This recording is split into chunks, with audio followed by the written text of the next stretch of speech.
So before we begin, I actually have something to read to you both. Oh, okay. I've been talking with our lawyers, and this seems an appropriate thing to begin the episode with. Lawyers? Oh, we're being sued.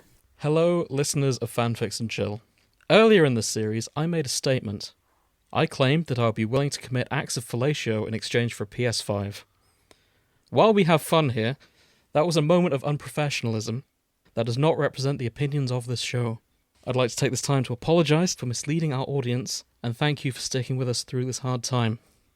To clarify, I would only commit such acts in exchange for an NVIDIA 3070 series of graphics cards with 6 gig of memory or a graphics card of higher quality. Thank you. There we go. Glad that's cleared up. You're an idiot. Okay, everyone, welcome to Fanfics and Chill. I'm James.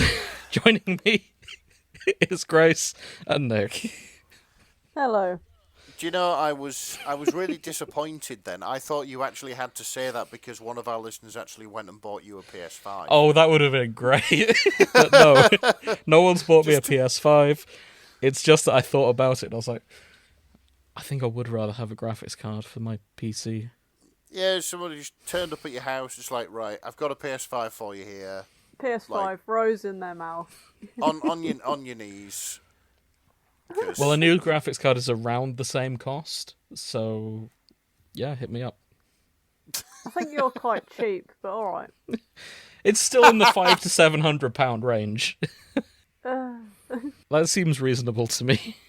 Yeah, I mean, I have no moral high ground to claim on this. Oh my god. Nick, are you standing by your statement of the PS5? If anybody can either get me a PS5 or a crank angle sensor for a Rover 827, one, okay. How the fuck did you manage to find one? And two, yeah, I'd probably suck dick for a brand new crank angle sensor from a Rover 827. Fair. Grace? What? When you said we're cheap, I'm curious what your limit is. Well, I mean, like, if you said, you know, fellatio for whatever this is, and someone was like, almost immediately went, yeah, you'd start to think to yourself, well, how much more can I get with just this? That's where I did the calculation. Clearly, a lot more market research has to go into what you're selling your product for, or your services for. Okay. Hi everyone. Welcome to Fanfics and Chill. To clarify, don't buy us stuff. That was a joke. Yes. And if you do buy us stuff, please don't expect fellatio in return. Exactly. Unless it is actually a PS5. Wow, Nick has a price tag. The thing is, I could probably afford a PS5 if I sort of saved up and put my mind to it. It's a lot of money, though. But A, it's a lot of money, and B, there are many, many other things which I have to buy before I even justify owning a PS5.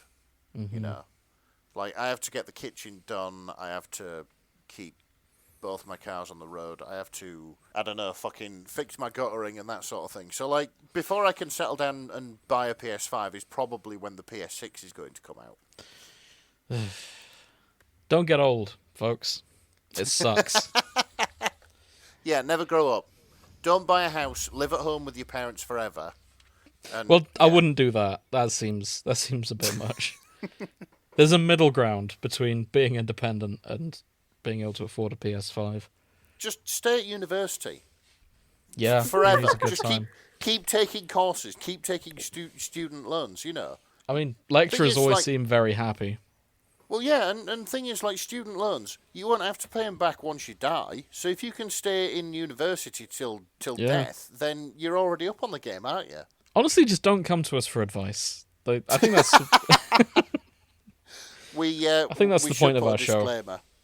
Yeah, we should put a disclaimer. We're not professional anything. Like, don't. We're barely functioning adults.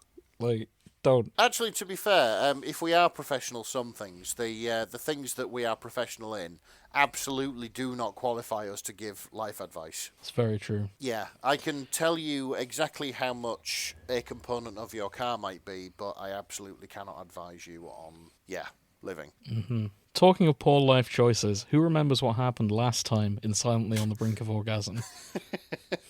Oh my god. Hey, that was a great segue, and you know it. She was having sex with her gay bestie, and I want to quickly say this. I'm pretty sure that like Amelia Rose is the villain. Yeah. Like, Well, yeah. like of all the monsters, she's the biggest monster in it. Or she's a complete idiot. I think it's maybe like a little bit of both, because she does Mary the Sue quite a lot. And are Mary Sue's the true villains?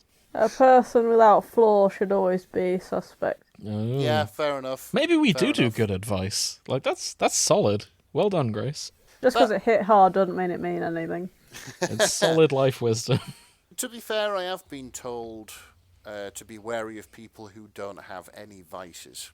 Yes. Mm-hmm. If you meet somebody and they enjoy a drink, they enjoy a gamble from time to time, spend far too much on cars, or shout at people on podcasts. I was going to say, if you had to narrow down your vice, what would it be? My vice. For you, it's buying cars. It's to both of you. Oh, 100%. I spend too much on cars, time and money. Grace. My crippling addiction to trying to put other people down needlessly.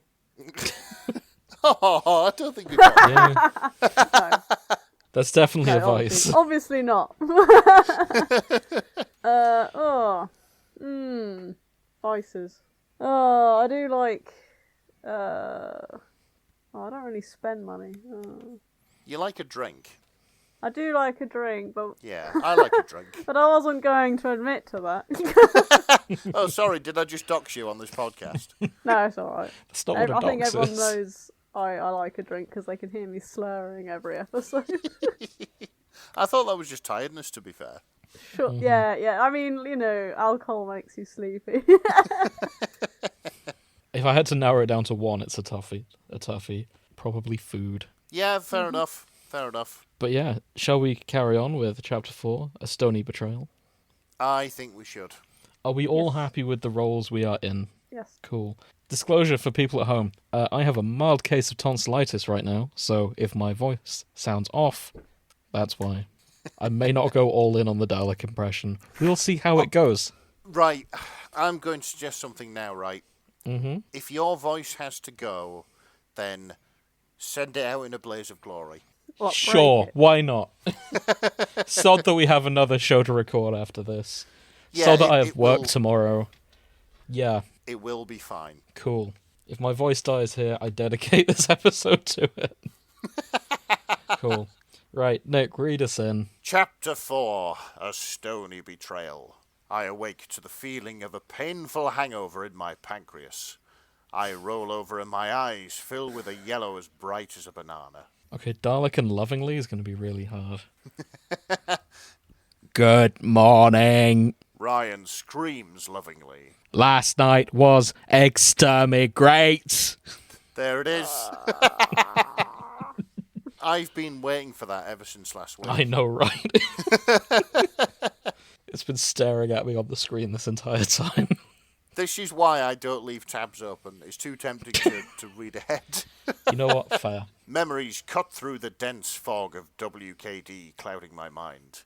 I knew it was too strong for me. I should have stuck to the whiskey. Oh my god. I cry, touching the back of my hand to my brow dramatically. I'm so sorry, Ryan. That must have been awful for you. Thank God you're gay, or it would be so awkward otherwise. I am not gay, He screeches regretfully. and I very much enjoyed the penetration. He's such a good friend, trying to spare my feelings.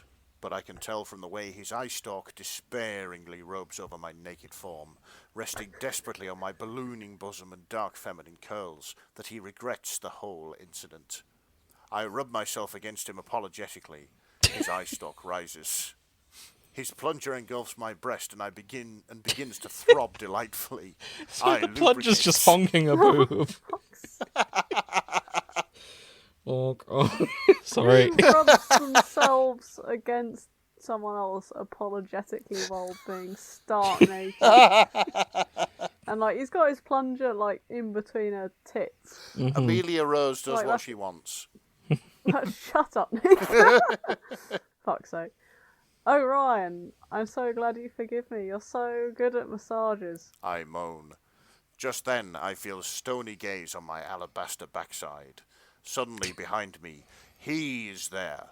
Flint Livingston, standing as still as a statue in the bedroom. He stares at me. I understand. I'm sorry. I apologize apologetically. It's not what it looks like. He's gay. It's okay. He continues to stare. I understand.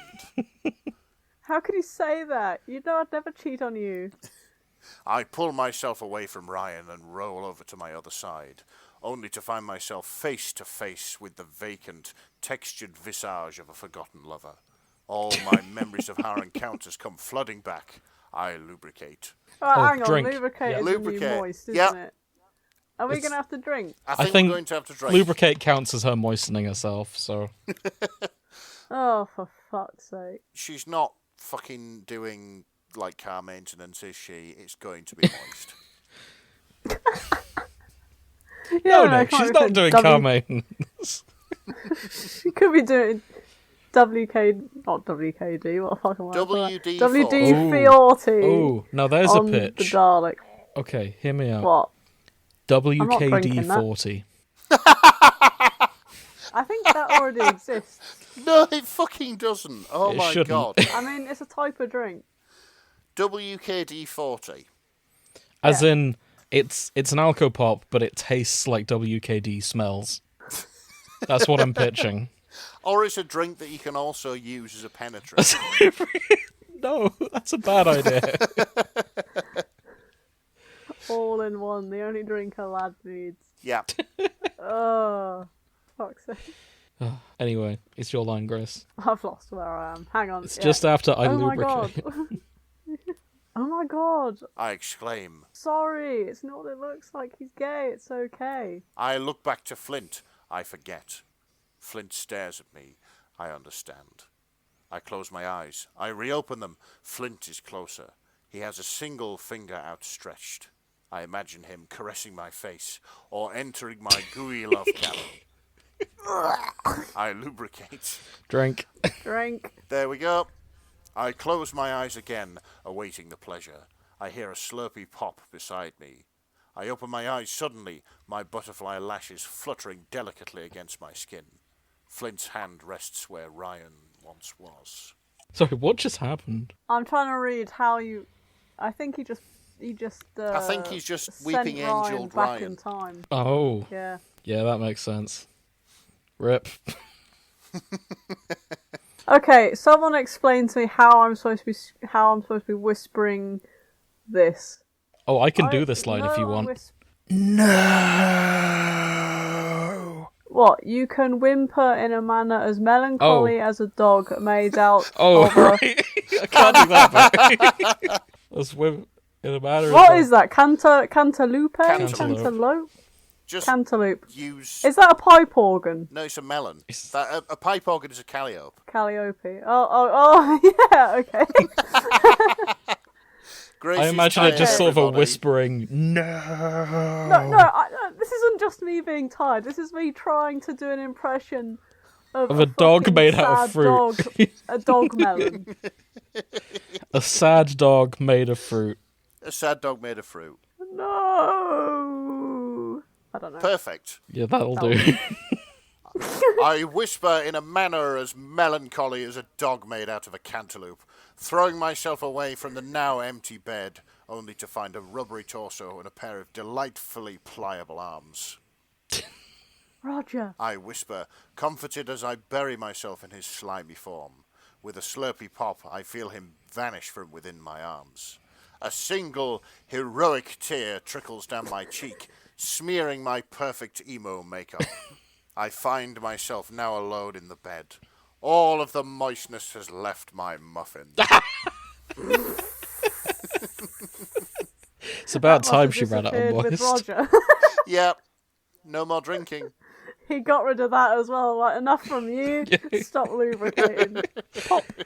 He sent her whatever gland it is that makes the moistness back in time. Back in time. Flint, how could you do this? I ask. He looks at me. I understand. Just then, Rory enters the room with a glass of water, no doubt to catch a glimpse of my naked figure. Oh! He exclaims. Amelia Rose, you're still here. I thought everyone had gone home by now. He steps forward and offers me the water. I don't want anything from you. I object, thrashing wildly to repel his lecherous hands. Look, Amelia Rose, I've invited you into my home and I've tried to be civil with you, but I'm fast losing my patience. He says sternly. Don't you understand? I cry, devastated. I'm heartbroken. My gay best friend has been sent back in time. Time, you say? Rory responds thoughtfully. I have a friend who may be able to lend a hand with that. Can I be TARDIS noises as well? If you... I can't do TARDIS noises. Your entire moment, podcast career has been leading up to this, hasn't it? I can't do it today. Never mind. I flew too close to the sun. Dear listener, please just imagine the TARDIS materialising. Yep. It's written VWARP, VWARP, VWARP, VWARP. Open bracket, comma, open bracket, comma, etc. Just then, a celestial breeze blows my already blowing golden hair, and a blue wooden box materialises in the corner of the room. It is the colour of my eyes. My physics teacher, Mr. Tennant, steps out of the mysterious blue box. I heard you need a doctor. He says with a sex... Sean? He says I have one Scottish accent right now, okay? He says with a sexy smirk. He sits down on the bed beside me. Tell me your story. I tell him everything about Flint and about Ryan. As my story draws to a close, a single tear falls from my TARDIS blue eye. Come on, he says. I'll get you some clothes, and then you can join me in the TARDIS. What's TARDIS? I ask, confused at this word I've never heard before. She's been describing herself as TARDIS blue eyes this whole time. So, okay. I'm just going to take a brief moment to go down memory lane, because doing the Sean Connery accent reminded me. Me and Nick had a politics teacher in high school, and whenever he told stories, he would do impressions. Oh, and he did. This was when Gordon Brown was in power in Britain, who was a Scottish man who was Prime Minister for a bit.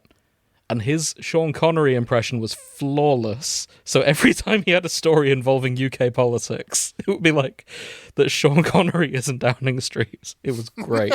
10 out of 10. I miss those politics lessons. Yeah, I miss those days when Gordon Brown was the benchmark of incompetent politicians. Oh, those were the days.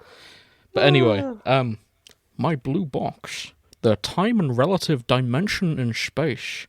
It travels through space and time. I climb out of the bed, exposing my milky skin to the dim light of the room.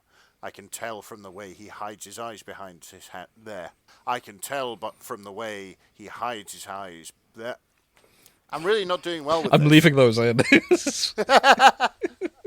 I can tell from the way he hides his eyes behind his hands and averts his gaze that he is sneaking a peek at me, but I'm too heartbroken to care. The doctor returns with a dress. I can't tell whether it is white or gold or blue and black. Damn it! I know the dress you mean. The memes! That was happening around when this was written, incidentally. Yeah, this is a relevant meme. Wow. A relevant meme for its time. This is a blast from the past. I slip into it. It's a bitchin' dress, but I've soiled it with my ugly form. If only I were more bodacious. If only Ryan were here, it would suit him so much better than me. At that thought, another tear falls down my rosy cheek. The doctor takes me by the hand and leads me into the TARDIS. Huh. I say. Looks like you need to dust around here. The doctor laughs and gallivants around the console, pulling levers, his long brown coat swishing as he does. Well then, We'd better get you back in time then, hadn't we? He rubs his hands together and gives me a manic grin. Whizzing about like a cocaine-fueled butterfly, he cranks another lever. I Yeah, that's sigh. the Tennant era. Yep, it is. I sigh, wondering how my life got this way. I miss Flint and his cool, chiseled grasp. How could he do this to me when I love him so? The weird box jerks, and the doctor latches onto the console, steadying himself with his leg. He runs a hand through his floofy hair, and his grin widens. Allons-y. No, come on. Yeah, there's like 17 E's in there, bro. Allons-y. Baby. He's gonna turn into That's Johnny better. Bravo, I'm sorry. That's just gonna happen. The doctor as voiced by Johnny Bravo. Yeah, I changed my Voiced by mind. Sean Connery. Friendship ended with Sean Connery. He's He cries like a madman in a box. We wish and whoosh through time, the strange warping sound honking in my ears. The turbulence is almost too much to bear. All of a sudden we screech to a halt. The doctor skips round to the doors and places a hand on one, wiggling his eyebrows at me. Are you ready to step back into another time? I can't do a good Johnny Bravo. So. Ah, wah, wah, wah. Oh, fucking hell. You tried, that's the main thing. Thank you. I nod once, my golden curls dancing around my cheeks. I take a deep breath and step through the doors. To be continued. Ooh. Do we continue now? I feel like we continue now. But we can take a break if Grace needs a drink. Yeah, I need a coffee and a toilet break. Okay. Yep, Good luck. fair enough. Okay, we had a quick break. We're going to continue with Chapter 5. Chapter 5, Intense Oh, it's Love. me first. It is. London, 1943. The doctor announces as I step into a field. People dance around dressed in brightly coloured clothing, and a pungent, sour, herby aroma thickens the air. In wartime Britain, I don't think so. Yeah, this doesn't sound... They've landed in Mary Poppins. No, they haven't. They've handed, by the sound of things, they've landed at fucking Woodstock. Oh, actually, yeah, that fits. I Okay. feel happier and more pieced out, but I don't know why. A flash of yellow catches my eye and my hopes are raised. Oh shit, she just said... Hey, Sorry. what? I wasn't sure where you got Woodstock, but yes, that's exactly it. Yeah. A flash of yellow catches my eye and my hopes are raised until I realise it's just a tent. A tear falls from my TARDIS blue eye as I'm reminded of Ryan's elegant form. Outside sits a man with long hair in a tie-dye It t-shirt is. making a daisy chain. It is Woodstock. In 1940s London. Yeah. No, the doctor's just wrong. Yeah. Why has it gone to the 70s? What's going on? He fucked up. I wonder how much light the hippies generate for, for all the German bombers flying overhead. Well, there we go. It's amazing how these people can have so much spirit considering the abject horror that must befall them on a daily basis. Just It'd be funny if that... I mean, none of us were actually there for wartime Britain, so it could possibly be real. Like, Yeah. that's why they had to send all the kids away into the countryside, because the parents could were be just it. living it up in the city, weren't they? they're smoking a joint in the blackout. Or smoking a boy. Hey, put that light out, man. Just then, I'm distracted by a squeaking from my ample cleavage. I feel an odd, furry wriggle as Erasmus the Sixth emerges from between my breasts. Erasmus, I cry. you're here. He squeaks. I understand. You're here to help me find Ryan, you say? Well then, let's get looking. With you by my side, I can never fail. This has turned into something completely different. Who is I decided to go Erasmus? full CBBC. I'm Yeah. going children's presenter. Oh, you for this, nailed it 'cause- there, don't worry. Yeah. Thank you. So, Erasmus the Sixth, if you recall... We met the in third, first... second, and first in the original chapter. We did, yeah. yes. He's Yeah. a chipmunk, isn't he? Yeah. I think so. I think he is, yeah. I think Erasmus Yeah. is a chipmunk. I hear the sound of twanging guitars from across the field. It must be the sirens warning everyone about the bombs. Fuck's sake. But no one moves, they just sway to the sound, like my hair in the ever-present breeze. I admire their calmness and optimism in these terrible, terrible times. 3 hours later... I think this is commentary on the historical accuracy in Doctor Who. I wouldn't be surprised. Like, that's the impression I'm getting from this. Because they're not great at historical accuracy. Honestly, please ask the author, because if this is intentional... Sure. Almighty Tim, are we reading too much into your shit posts? I'd really like if it was, honestly. I love it all the same. 3 hours later, I still haven't found Ryan. I feel like I'm falling into a relaxing pit of despair. I'm about to lose all hope, but then a kind-hearted man emerges from a forest and offers me a teapot full of a comforting-looking beverage. No! No, don't drink the Kool-Aid, for fuck's sake. Don't drink the poppy tea. I remove the orange and green tea cozy and take a big gulp. It is slightly sweet, then sour, and I feel the elixir slowly warming my heart. Then the world transforms around me. Colours become other colours, red and yellow and pink and green, orange and purple and blue. The field transforms into a shade of Ryan yellow. I become worried that Ryan has been shattered into 1,000 pieces and scattered among the daisies. But that can't be. The world now darkens, and I worry that I am plunging into the void. A Ryanless, Flintless void. Oh, Flint, I miss Flint. Why is the world... Maybe the bombs have found me, but maybe that is okay. But the sound of the twangy sirens continue and assure me that I am still part of the world. In fact, I think I may be in my forest. But one of the trees becomes Erasmus the 69th. Nice. Actually, there are no trees. There is just Erasmus. I continue on the search for Ryan through the Erasmus maze. Some of them look angry at me, and I become scared that I have lost one of the only friends I may have, and that Erasmus the 42nd now hates me like everyone else in the world. The floor becomes daisies, but the daisies aren't strong enough, and I fall into the pit. Suddenly, I ascend slightly and see faces surrounding me. They look so kind, and I realize that... Start that again. They look so kind, and I realize maybe there is hope in the world. I seep. Take a drink. Oh no.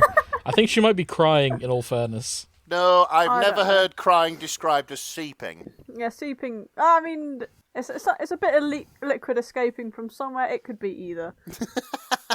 I'm still drunk. What this bitch Oh is wait, like, no. Hold on. No. I've read further down. It's probably her third eye. Yeah, exactly. The grass is green again. It is, in fact, her third eye, yeah. I realised that the third eye is something else completely different, but I thought, like, the hippie nonsense going on with everything, it was There's fitting. a line later about her panties seeping. Oh, God. There we go. There it is, ladies and gentlemen. Take a drink. The grass is green again, and I am filled with a new determination to find Ryan. I turn my head with a flick of my golden hair, and all of a sudden, Roger is there. Memories of 1,000 cherished moments come rushing back like an angry bull, and I collapse into his arms, my panties seeping. Drink. Yeah, go on. Oh, Roger, I found you again. I've been so scared in this strange, strange place. War is horrible. I shake my head knowingly, my heart touched by the horrors I've seen. Delicate, spongy fingers push the hair back from my face, and I sigh in contentment. Everything is so much better with Roger here. How could Flint be so cruel as to take him away from me? All because of a misunderstanding. Perhaps Flint isn't the one for me after all. I gasp at the thought. No, it's not possible. Flint is just passionate, that's all. And yet Roger is passionate too. When I think of all our encounters in my forest, but now is not the time. Ryan could be in danger. So she's not having sex with him. Well, No, not she is. immediately. Not Yeah, immediately. okay, not right now. No. She has been having sex with him. It's amazing that priorities have come in the way. Yeah. We have to save Ryan. I cry, unselfishly pushing aside my wanton desires. Though I want nothing more than for Roger to take me right here, right now. My gay Dalek best friend is more important. Fucking hell. Roger, though, has other ideas. He whips out his gigantic Loveslug, and I seep. For fuck's yeah, sake. that is a Gigantic horrible, love slug. That is a horrible description for a penis. Yes, I'm it is. using that in the future. And I'm going to put everyone off. So, They're going to be upset that they have a love slug. has it ousted Tom Nook's gigantic throbbing man wand? I don't know. I think They're definitely one's more tied. of a mouthful than the other. Yeah. Hey! Hey! Oh, highbrow wit. Thank you. Before I can protest further, his wet mouth conquers mine, and our tongues begin a prurient tango. Not caring that we're surrounded by people, his leathery hands tear open my white and gold / black and blue dress and dance across my skin. Panting hard, he pushes me into a nearby tent. Oh, Roger. Flawless. All thoughts of Ryan forgotten, I seep further. Take a drink. Oh, yeah. Drink. Excited by the brush of clammy flesh on my warm skin, I reach for his slime-slicked joystick. Slowly I begin to rub both my hands up and down on either side of it, as though it were a piece of delectable firewood. Hey? Have you never seen like some firewood and you're just like, oh, I could rub Oh, that all day. no, wait. It's not like up and down. It's like you roll the wood between your hands to start the fire. Oh. So that's very Wow. different, isn't it? Yeah, She is I've bad at hand jobs. I have never, ever gone out there and thought, I'm going to rub this firewood sensually. Or So- you've never done that with your dick where you've, like, just rolled it. No. Today's top Like tip, firewood. everyone. That's a bad hand job technique. Yeah, don't give your dick a Chinese burn, because that's exactly what it is. I don't think we're allowed to call it that anymore, but okay. Okay. Twizzling his disco stick between my palms, I can feel his thirst growing as his slobbering fun pull reaches its climax. Okay, slobbering fun pole has topped gigantic love stick. Yes, it has. Yes, it has. But not gigantic love slug. No. That's... No, Yeah. that's really solid. As his slobbering fun pull reaches its climax, I lower myself onto it. He thrusts into me and I shatter into a juicy apex. What? Oh, Roger. All of a sudden, the scent of burning canvas fills the air. I finish my orgasm and open my eyes, only to see that the tent has caught fire. The other people present run screaming from it as I untangle myself from my muculent lover. Fear twitches in my chest like a cannibal midget in a fat man's ribcage. Whoa! What the fuck? Wow, Dang! that was a lie. Jesus Christ. What? Oh, wow. It's both horrific and a horrific description. Yes, it is. Yes, it is. Shall we? Moving on. Yeah, I'm Keep going. I'm trying. A scream wrenches itself free from my throat. I flee outside into the fresh air beneath the plumes of smoke that leak across the sky. Already the flame seems to be spreading from tent to tent, like a particularly tenacious STD. The amber glow of flaming flames lights up my face like nobody else. Oh, come on. That's a song lyric, I'm sure. There's so many really strong descriptions here, and then flaming flames. Flaming flames, yes. Keeps you on your toes, Oh, doesn't it? okay. My head whirls around, desperation seeping into my tones. Help! Somebody! Nobody saves me. They run and scream a bit. The smoke fills the sky. More and more tents have been ensnared by the stretching fire, and flecks of ash flick through the air like tiny butterflies that are also on fire. I trip suddenly and fall to my knees. No! Not like this! Not like this! Suddenly something whooshes. A figure appears behind me. His eyes are fathomless and slate grey, like polluted lakes, and his features are sculpted with concern. A hard hand sits on my shoulder, and a lump of terrified excitement rises in my throat and twitches in my loins. Flint? He looks at me. I understand. My God, I understand. What the fuck is going What do you understand?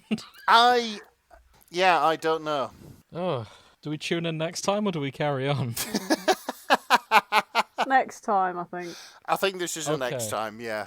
This was... Yeah, that's fair. We're getting to a full hour at this point. I I've had nothing to do this chapter aside from say London 1943. That was very narrator heavy. Yes. So, oh god. Oh god, no! I shouldn't have skimmed the next chapter. Oh fuck! Yeah, I have neither to should skip I. the next chapter. Did you see the word I think you guys said? Saw. What, the lyrics? The lyrics. No, I saw the word absorbalov. Oh, I I missed didn't that. even notice that. I just haven't got past the lyrics. No, I just skimmed dyslexic vision away, and I just. Oh. Oh god! Oh god! Okay. It means like Well, one think of us is going to have to sing like the lead singer of Evanescence. Well, that's who's gonna be Grace. is it a narration or is it something she's thinking? I think we just have to do that, and I don't think Nick can hit those notes. No offense, Nick. I mean, we could sing it together. I think Grace and I have to do that as a duet, Fucking hell. or Grace and Nick. I mean, It's up to you. I suppose I can try. I think I've got the backing vocals down. Yeah, I suppose you could do the backing vocals, Yeah. like saying "Wake Grace, me up." Grace, you've sung it enough times in the car that I know you can hit the main notes. I mean, I can't hit the notes, but I can definitely hit the pitch,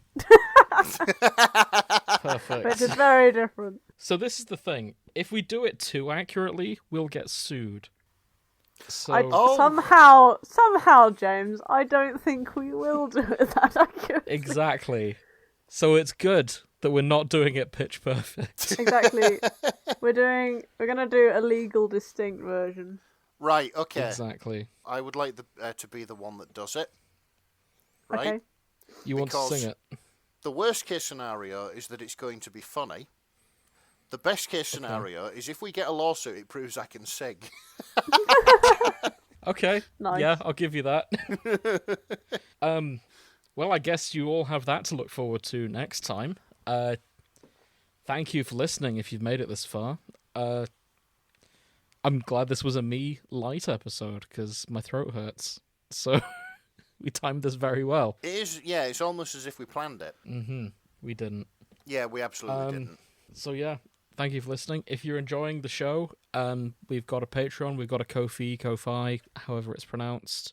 But honestly, the best way to support the show is tell your friends and subscribe. Yep, That'll help us grow.